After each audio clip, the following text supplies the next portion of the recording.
오늘은 시편 50편 5절 말씀입니다. 이르시되 나의 성도들을 내 앞에 모으라. 그들은 제사로 나와 언약한 이들이냐 하시도다. 나의 성도들을 내 앞에 모으라. 그들은 제사로 나와 언약한 이들이니라. 자, 오늘 우리 그리스도인들, 또 하나님을 섬기는 사람들, 이런 사람들에게 있어서 가장 중요한 본분, 그게 있다고 하면 하나님 앞에 예배 드리는 일일 것입니다.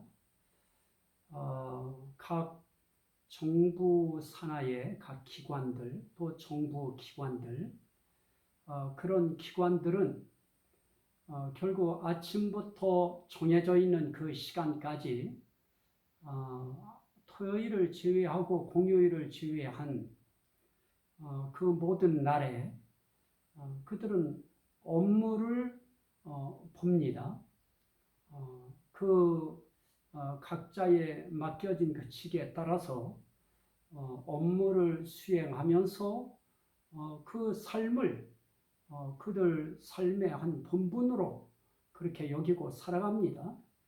우리 기독교인에게 있어서의 그 마땅히 해야 될 그런 업무가 있다고 하면 그 업무는 예배 드리는 업무일 것입니다. 그러면 이런 업무에 있어서 이런 본무에 있어서 이것은 정부나 산하 기관들이나 또는 우리 교회나 그 입장에 있어서는 차이가 없습니다. 각자 나름의 그들의 본분이 있기 때문에 그렇습니다. 기독교인의 본분은 뭐니 해도 바로 오늘 이 말씀과 연결되는 부분일 것입니다. 나의 성도들을 내 앞에 모으라. 이 모으라 하는 이 모으라는 하나님의 명령입니다. 백성들, 성도들을 모으는 것입니다. 그 모아진 그 성도들이 모여서 무엇을 하느냐? 그 관계가 중요합니다. 하나님은 그렇게 말씀하시는 것입니다. 그들은 제사로 나와 언약한 이들이니라. 제사라고 하는 이 절기, 이 의식, 이것을 구약시대에는 제사로 표현했습니다. 물론 희생이라고 하는 그런 의미가 담긴 제사입니다. 동물을 또 새를 잡아서 희생 제물로 드리기 때문에 그렇게 드려지는 그 의식을 제사라고 했습니다. 그 제사 속엔 희생이라고 하는 의미가 담겨 있는 것입니다. 결국 하나님 앞에 희생의 제사를 드리는 것, 이걸 통해서 하나님과 그 성도들 사이에 언약을 이룬 것입니다. 그러면 하나님 앞에서 우리가 성도가 되어지고 하나님이 하나님 되어지시는 이 관계는 결국 무엇으로 맺어진 관계일까요? 언약으로 맺어진 관계인데요. 그 언약은 어떤 언약입니까? 제사라고 하는 제사 언약을 통해서 맺어진 관계. 이게 하나님과 하나님을 섬기는 성도들의 관계인 것입니다. 그렇다면 성도라고 하는 보편적인 의미 속에 주의 종도 다 그 속에 포함되어집니다. 그 성도들이 해야 할 마땅한 일이 무엇일까요? 그건 하나님과의 언약을 지키는 것입니다. 그 언약은 제사라고 하는 이 제사 언약입니다. 그것이 신약시대로 내려오면서 그 제사에 대한 의미를 거기에도 섬길 것이니라 해서 서비스라고 하는 의미를 담았습니다. 자, 한번 보실까요? 하나님께서는 이스라엘 백성들을 하나님께서 애굽에서 건져내시려고 하실 때 왜 그들을 애굽에서 건져내시려고 했을까요? 5장 1절에 그 의미를 이렇게 모세와 아론이 바로에게 이야기합니다. 이스라엘의 하나님 여호와께서 이렇게 말씀하시기를 내 백성을 보내라. 그러면 그들이 광야에서 내 앞에 절기를 지킬 것이니라. 그럽니다. 그러면서 하는 이야기가 그겁니다. 3절에 히브리인의 하나님이 우리에게 나타나셨은즉 우리가 광야로 사흘길쯤 가서 우리 하나님께 제사를 드리려 하오니 가도록 허락하소서. 여호와께서 전염병이나 칼로 우리를 치실까 두려워하나이다. 그럽니다.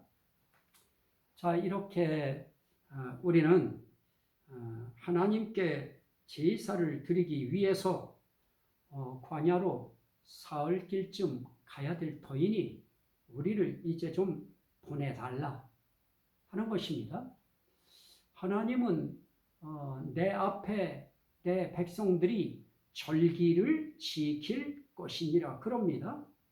내 백성을 보내라. 시편에서는 나의 성도들을 내 앞에 모으라. 출애굽기에서는 내 백성을 보내라. 그러면 그들이 광야에서 내 앞에 절기를 지킬 것이니라. 그럽니다. 자, 7장에서 우리에게 보여주는 또 7장에서 우리에게 보여주는 말씀이 있습니다. 16절에 히브리 사람의 하나님 여호와께서 나를 왕에게 보내어 이르시되 내 백성을 보내라. 그러면 그들이 광야에서 나를 섬길 것이니라 하였으나 그럽니다. 자, 하나님께서 내 백성을 보내라. 그들이 광야에서 내 앞에 절기를 지킬 것이다. 이렇게 말씀하신 그 하나님이 그들이 광야에서 나를 섬길 것이니라. 이 섬길 것이니라라고 하는 이 부분이 이제 신약시대에 내려오면서 예배라고 하는 의미로 이제 바뀌어지는 것이죠. 자, 우리는 이렇게 하나님께서 구약시대에는 제사라고 하는 그 언약을 통해서 하나님과 성도 사이에 관계를 맺으셨습니다. 그런 의미에서 보면 이 제사의 현대화된 의미는 예배입니다. 이 예배라고 하는 이것은 하나님을 섬기는 것이고 하나님께 절기를 지키는 행위인 것입니다.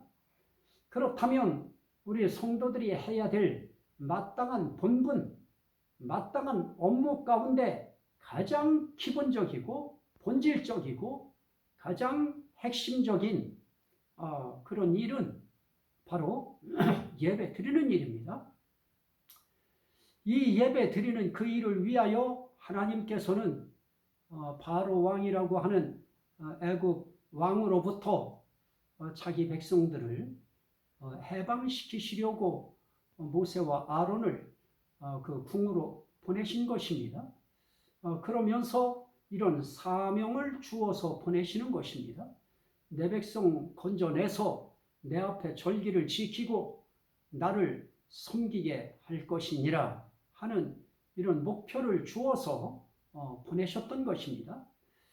결국 하나님의 의도는 모든 삶 가운데에 예배를 드리는 데에 억압이 되어지고 구속이 되어지는 것으로부터 하나님은 그 백성을 해방시키시기를 원하시는 것입니다. 결국 하나님은 예배 받으시겠다는 것입니다. 하나님은 섬김을 받으시겠다는 것입니다. 결국 그것은 영광을 하나님께 드리는 것입니다. 그 영광 받으시겠다고 하는 그런 의도이신 것입니다. 그러면 사람들은 이야기할 것입니다. 그것은 구약시대에나 있었던 그런 행위이지 오늘 이 시대에 그 제사가 무슨 의미가 있느냐? 그거는 이미 지금 우리와는 상관없는 일이다. 아마 이렇게 생각하실지도 모르겠습니다. 그러나 하나님은 그러한 인간들의 심리까지도 다 하나님은 이미 꿰뚫어 보시고 하나님은 바울 사도를 통해서 우리에게 주신 말씀이 있습니다. 로마서 12장입니다. 로마서 12장의 말씀에 보면 1절 말씀에 로마서 12장 1절 말씀입니다. 그러므로 형제들아 내가 하나님의 모든 자비하심으로 너희를 권하노니 너희 몸을 하나님이 기뻐하시는 거룩한 산 제물로 드리라. 이는 너희가 드릴 영적 예배니라. 제사, 그걸 예배와 연결을 시켜주십니다. 이것은 바울 사도의 생각이 아닌 것입니다. 성령의 감동으로 또 성령의 계시로 바울 사도에게 이렇게 풀어주시는 것입니다. 구약의 제사를 예배로 지금 해석해 주시는 것입니다.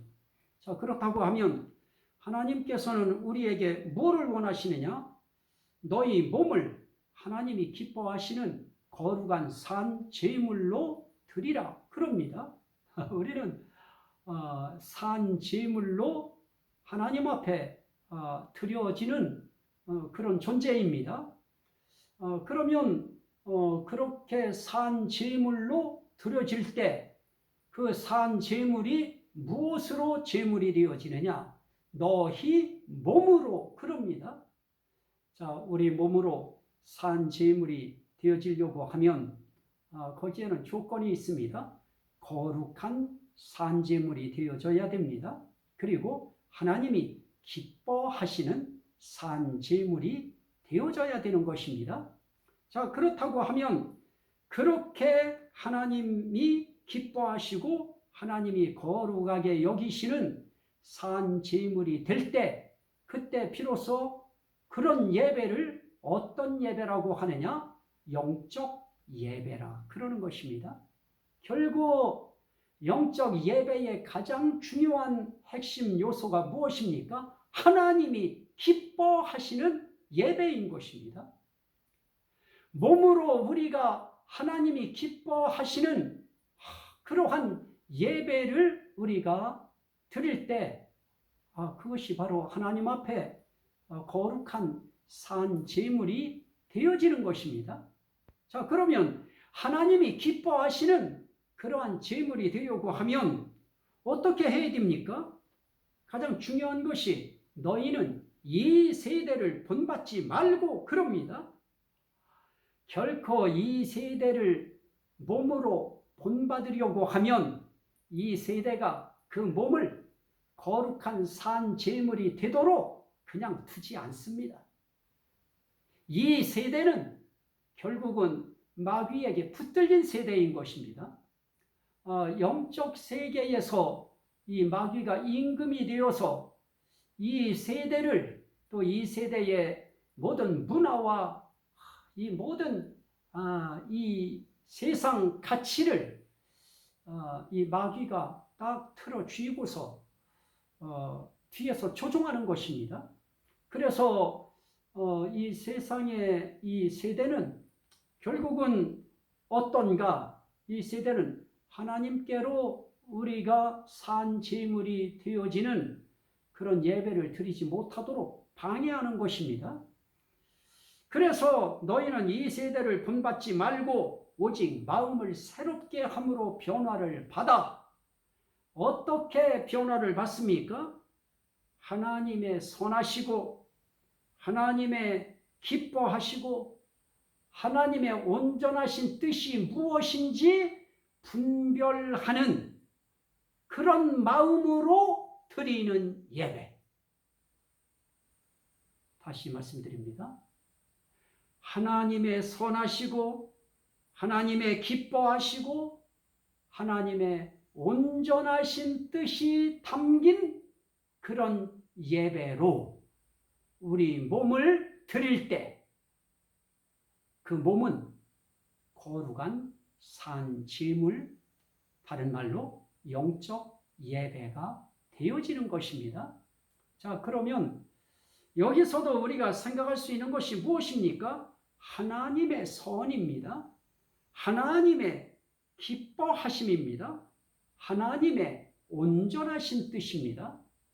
내 뜻 세우는 그런 예배 아닌 것입니다. 내가 선하게 여기는 그 선의 예배가 아닌 것입니다. 내가 기쁘면 됐지 하는 그 정도 선의 예배가 아닌 것입니다. 하나님이 선하게 여기는 예배가 되고 하나님이 기뻐하실 정도의 예배가 되어지고 하나님의 온전하신 뜻이 세워지는 예배.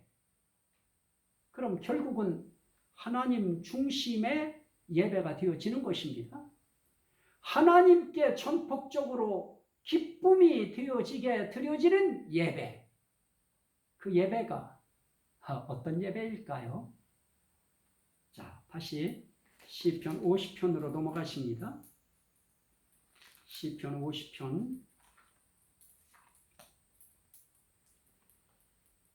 23절 말씀에 보면 감사로 제사를 드리는 자가 나를 영화롭게 하나니 그의 행위를 옳게 하는 자에게 내가 하나님의 구원을 보이리라. 그럽니다. 자, 여기에 제사라고 하는 부분이 나왔습니다. 우린 이 제사를 현대화하여 예배라고 하는 용어로 바꾸면 되겠습니다.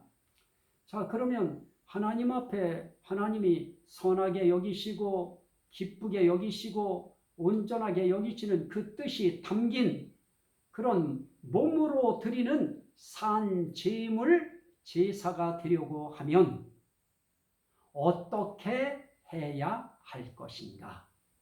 오늘 말씀 읽은 23절에 그의 행위를 옳게 하는 자에게 그럽니다. 자, 우리는 그 행위를 옳게 한다고 할 때 이 행위는 도덕적인 행위, 윤리적인 행위가 아니라고 하는 것은 이미 말씀드린 적이 있습니다. 이 하나님이 구원과 연결시키시는 이 행위는 우리에게 요구하는 행위는 이미 율법적 윤리 예배, 율법적 도덕 예배 이런 예배 아닌 것입니다. 그런 선이 아니고요. 이거는 결국 어떤 것입니까? 하나님을 기뻐하는 관계를 맺는 행위, 바로 그 행위를 이야기하는 것입니다. 다시 말하면 사람들은 이렇게 생각할 것입니다. 그러면 그 행위를 옳게 하기 위하여는 하나님 앞에 헌금을 많이 내면 되지 않겠는가? 그러면 거기에 주가 뭐가 되어집니까? 헌금이 주가 되어지는 것입니다. 자, 다시 한번 봅니다. 하나님은 그 부분을 이렇게 말씀합니다. 시편 50편 8절 말씀부터 보면 나는 네 재물 때문에 너를 책망하지는 아니하리니 네 번제가 항상 내 앞에 있음이로다. 내가 네 집에서 숫소나 네 우리에서 순염소를 가져가지 아니하리니 이는 삼림의 짐승들과 무산의 가축이 다 내 것이며 산의 모든 새들도 내가 아는 것이며 들의 짐승도 내 것이미로다. 내가 가령 줄여도 네게 이르지 아니할 것은 세계와 거기에 충만한 것이 내 것이미로다. 내가 숫소의 고기를 먹으며 염소의 피를 마시겠느냐? 여기에 하나님 앞에 예배를 드리고 제사를 드린다고 할 때 행위를 옳게 하는 제사와 예배라고 하는 것이 결국 무엇인가? 그거 이야기할 때 이런 숫소 또 순염소 그리고 하나님이 원하는 새들 이런 것으로 구약시대에는 얼핏 생각할 수 있을 것입니다. 자, 오늘 우리 시대에 이런 것들을 적용시키면 헌물일 것입니다. 헌물이라고 하는 거 우리 하나님께서 정말 기뻐하시는 것이 무엇일까요? 하나님은 분명히 나의 성도들을 내 앞에 모으라.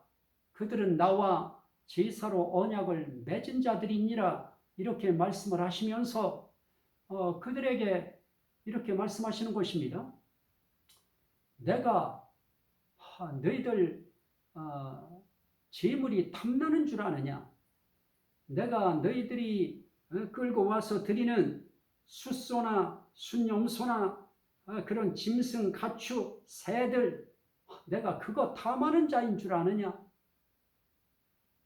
내가 설령 그럴 일도 없지만 내가 굶주린다 할지라도 내가 너희들한테 그거 받아먹으러 나 가지 아니할 것이다. 왜 그러느냐? 세계와 거기에 충만한 것이 내 것이미로다. 저는 우리 믿음의 가족들, 또 전 세계에 있는 믿음의 가족들, 교회가 이렇게 재물에 탐심을 가졌다, 헌물에 탐심을 가졌다, 교회는 아주 돈 끌어내는 그런 곳이다. 여러분 아마 그렇게 교회를 생각하신다고 하면 이것은 아주 대단히 잘못된 그런 판단이실 것입니다. 목회자들 속에 물론 교회를 유지하기 위해서 아마 헌금도 강조하게 되어질 것이고 할 것입니다.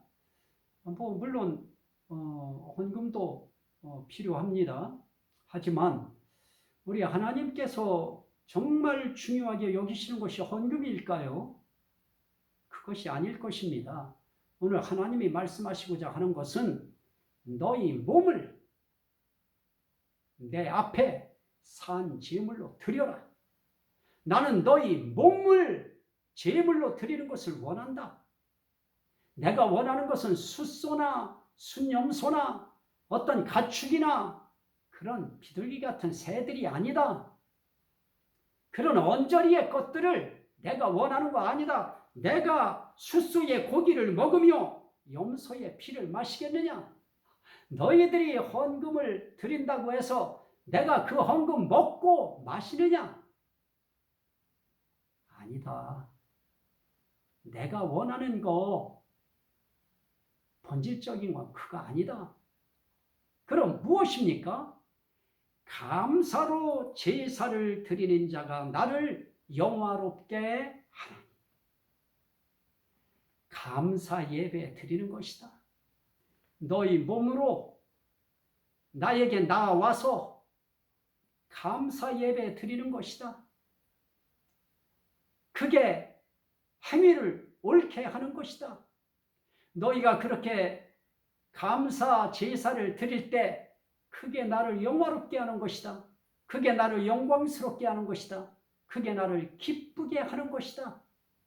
그게 나의 온전하신 뜻을 세우는 것이다.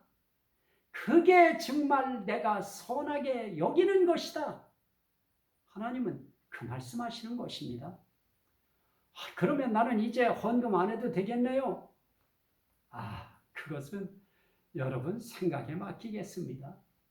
정말 하나님은 우리를 구원하시기 위하여 자기 피로 우리를 사주셨습니다.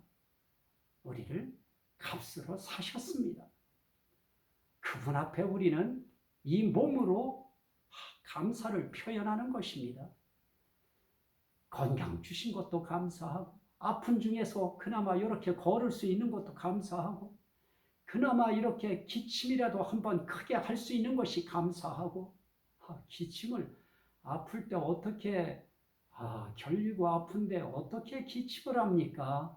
기침 한번 시원하게 할 수 있다고 하는 것이 감사하고, 재채기 한번 시원하게 할 수 있다고 하는 것도 얼마나 감사한지요. 눈에서 눈물이 나는 것도 감사하고요. 볼 수 있음에 감사하고, 이만큼이라도 또 이런 보조 기구를 통해서라도 들을 수 있음에 감사하고요. 하나님 앞에 주어져 있는 환경이 나로 하여금 오늘 이렇게 하나님 앞에 산 제물로 예배드릴 수 있도록 그런 마음을, 또 그런 상황을, 또 그런 환경을 만들어 주신 것도 감사한 일인 것입니다. 감사할 거리를 찾으면 눈 뜨는 순간부터 우리 오장육복, 우리 신체 하나하나만 점검을 해가면서 감사해도 감사할 거리가 끊어지지 않을 것입니다. 자, 저는 긴 말씀 드리지 않겠습니다. 주어져 있는 이 시대 속에 예배가 상당히 제한을 당하고 있습니다.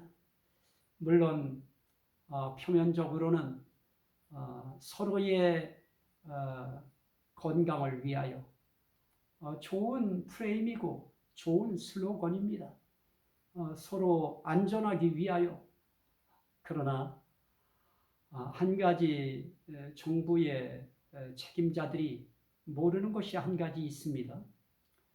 예를 들어서 어느 종교에 이 속한 사람들이 그들 나름의 신앙 양심을 가지고 나는 총을 들지 못하겠다 하는 그런 양심 선언을 한 사람들이 한동안 어려움 당했었습니다. 그러나 그들의 그 양심, 그 신앙 양심, 그것을 정부가 인정을 하고 그들로 하여금 강제로 군에 입대시키는 이런 일 안 하고 대체 복무 제도를 마련해 줬습니다. 그들은 사실 국민의 그 어떤 숫자나 이런 거로 따지면 소수일 것입니다. 하지만 소수임에도 불구하고 소수의 신앙 인권, 신앙 양심이라고 하는 것을 국가의 법이 지켜줬습니다. 그런데 예배라고 하는 이 예배의 양심이 저는 목회자이기 때문에 목사로서 대면 예배를 비대면 예배를 드리라고 하면 그러면 비대면 예배를 드리라고 할 때 결국 성도 없이 혼자 영상 설치해 놓고 혼자 설교하라고 하는 것입니다. 물론 거기에 대형 교회는 20명 그리고 100명 이하의 교회는 9명 허락해 줬습니다마는 이것이 예배에 대한 제한이고 예배에 대한 이거는 현격한 예배 양심을 상당히 타격하는 것입니다. 그건 예배 양심을 상당히 건드리는 것이고요. 신앙인들이 예배에 대한 신앙 양심이 있는데 그거를 제한을 두시려고 하면 이거는 우리 기독교인들에게 있어서 상당히 이것은 힘겨운 일입니다. 그래서 그 일 때문에 목회자들은 지금 국가에서 하고 있는 이 방역에 정말 열심히 앞서서 정말 방역하고 있습니다. 저부터도 열심히 방역하고 소독하고 개인 소독하게 하고 마스크 쓰고 심지어 기저질환이 있는 저도 불안하지만 국가의 그러한 정책에 따라서 저도 집 식구와 더불어서 같이 백신 맞았습니다. 그렇게 성도들 맞도록 종용했습니다. 그래서 정말 너무 힘들어서 못 맞겠다고 하는 그런 성도까지 아니라고 한 번 더 참아내라고 첫 번째 참아냈으니 맞으시라고 이렇게까지 권유해서 우리는 다 맞았습니다. 그러면 이런 상황이 지금 온 교회에 우리 지상교회에 우리 대한민국 교회에 다들 이 맞으라고 하는 사람들은 아마 거부한 사람들 아주 극소수일 것입니다. 특별한 이 기저질환자들은 정말 맞을 거에 대한 두려움이 얼마나 큰지 모릅니다. 그거 정말 당해보지 않은 사람들 모르는 것입니다. 그런 사람들 빼놓고는 다 맞았습니다. 안 맞으니까 못 맞았지요. 그러면 이제 우리 기독교인으로서 하나님이 나와 제사라고 하는 예배로 언약한 내 성도들, 내 백성들을 내 앞에 모으라. 그들이 나와서 감사로 제사 드리기를 원한다. 그래서 그들 통하여 나는 영화롭게 되기를 원한다. 그리고 나는 그들에게 나의 구원을 보일 것이다. 하나님은 그렇게 약속하시는 것입니다. 그렇다면 정부에 요직에 계신 분들은 기독교인들의 이 신앙 양심권을 이거 침해하면 안 되는 것입니다. 예배 양심권을 이걸 찬탈하려고 하고 제한하려고 하고 이걸 강제하려고 하면 아마 굉장히 어수선한 나라 꼴이 될 수 있을 것입니다. 이건 저처럼 정말 시책에 정책에 순응하고 따르는 목회자의 가슴 속에도 더 이상은 안 되겠다고 하는 이런 마음이 들 정도이면 아마 대한민국의 많은 목회자들, 성도들 이들은 더 강한 결연한 예배 신앙 의지를 아마 표출할 것입니다.